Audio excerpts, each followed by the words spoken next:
High বন্ধুরা, কেমন আছেন? আশা করি ভালোই আছেন। আজকে ভগবান শ্রীকৃষ্ণের একটি কলিযুগের অবতার নেওয়া একটি গুরুত্বপূর্ণ মন্ত্র আপনাদের সামনে তুলে ধরতে চাই। মন্ত্রটি হলো যদা যদা হি অধর্মস্য গ্লানির্ভবতি ভারত অভ্যুত্থানমধর্মস্য তদাত্মানম সুজাময় পরিত্রাণায় সাধুনা বিনাশায় চ দুষ্কৃতঃ ধর্ম সংস্থাপনার্থায় সম্ভবামি যুগে যুগে।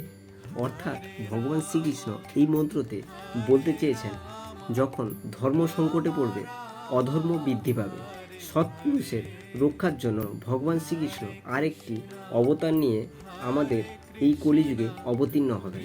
অবতারটি হলো কল্কি অবতার। ভিডিওটি কেমন লাগলো? যদি আপনাদের ভালো লেগে থাকে তাহলে ভিডিওটি একটি শেয়ার করবেন, লাইক এবং কমেন্ট করুন। রাধে রাধে। ভালো থাকুন, সুস্থ থাকুন।